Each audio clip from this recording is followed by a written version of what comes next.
Manti Te'o, linebacker at Notre Dame, has gotten himself into a little bit, or maybe actually a lot of hot water. Everyone wants to know what's going on with this bizarre story about a fake girlfriend with cancer.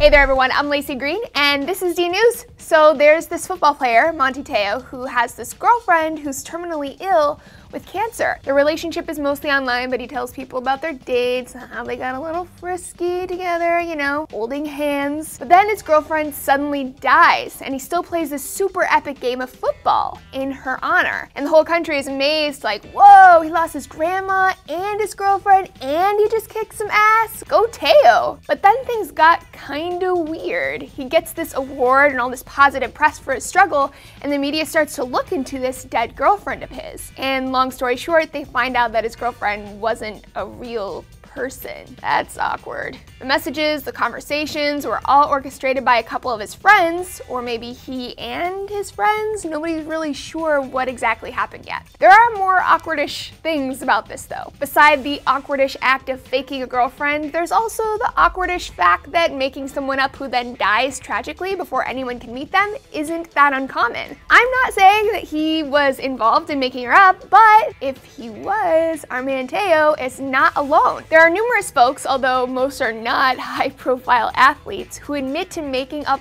fake people, fake friends that they pretend to have public conversations with on Facebook, fake girlfriends from out of state that they brag about, fake boyfriends to make another person jealous. There are even how-to articles on mainstream websites offering tips on how to pull this off successfully. Do you see where I'm going with this? People do this for a lot of reasons. They do it out of insecurity and to boost their social standing. They do it to get someone to leave them alone at a bar, or to instill jealousy, out of crippling social anxiety, out of the need for love and acknowledgement, even if it is artificially created. They do it to reap the benefits that they might get if the relationship were real, like admiration, respect, or extra attention. And even though it's kind of strange behavior, it's something that people regularly do, and we all sort of share in these feelings of wanting to be acknowledged for who we know, or who we date, or whatever. It's just a matter of how far we're willing to go to wrangle with those feelings. It's also not uncommon for these fake people to be the victim of a terrible tragedy or terminally ill. Why is this such a common tactic used by hoaxers? Basically, it guarantees that people will be sympathetic, because I mean, who's gonna be mean to the guy with a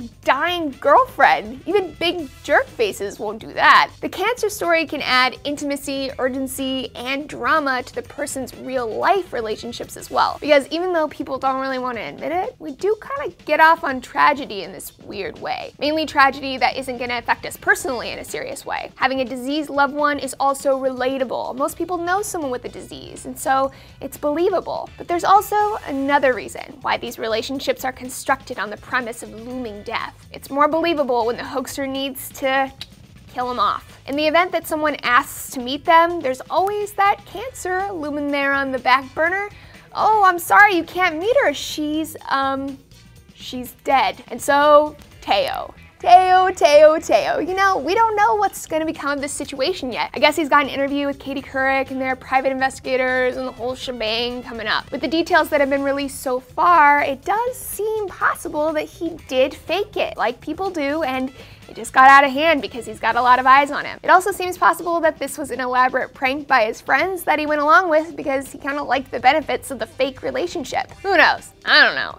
Do you know? Even if you don't know, you can still tell me what you think. Leave me your thoughts down below, guys, and we'll catch up with you again soon with more DNews.